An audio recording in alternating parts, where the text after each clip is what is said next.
Hapo mwanzo Mungu aliumba mbingu na nchi. Na dunia ilikuwa na utupu. Giza ilitanda kila mahali na Roho wa Mungu alitembea juu ya nchi.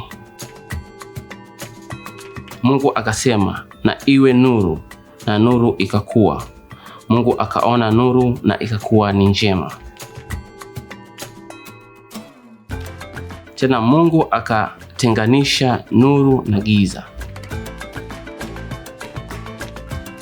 Mungu akaita nuru mchana. Ikawa na giza na usiku na siku ya kwanza.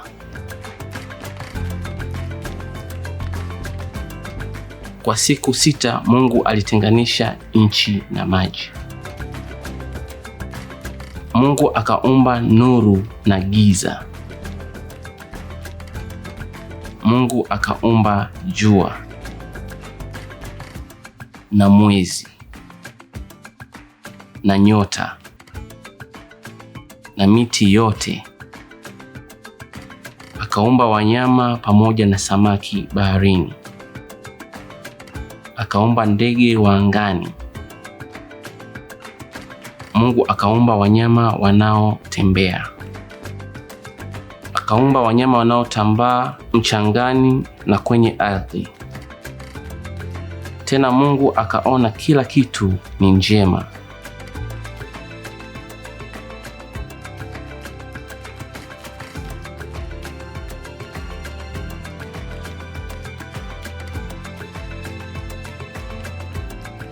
Siku ya 6 Mungu akasema, tufanye mtu kwa mfano wetu na kwa sura yetu, akatawale wanyama wote na samaki baharini. Mungu akachukua mchanga kutoka kwa ardhi na kwa mchanga akamuumba mwanadamu. Mungu akapuliza pumzi kwenye pua ya mwanadamu na akapata uhai.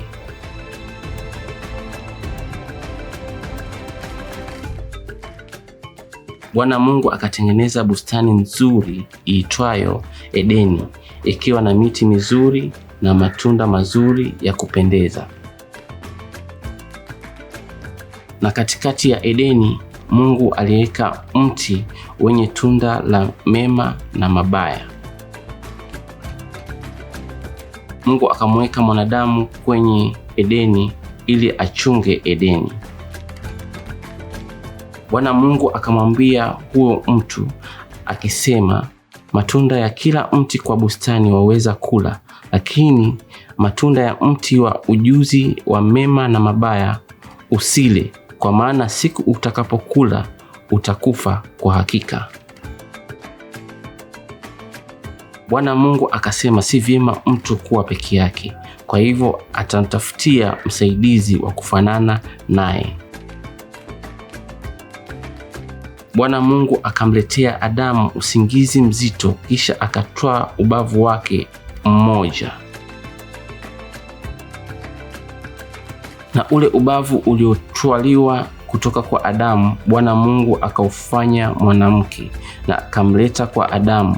Na Adamu akasema, sasa huu ndio mfupa katika mfupa wangu na nyama katika nyama yangu, basi ataitwa mwanamke. Kwa hiyo mwanamume ataacha wazazi wake na mwanamke ataacha wazazi wake, wakuwe mwili mmoja, na hao wawili watakuwa uchi na wasione aibu.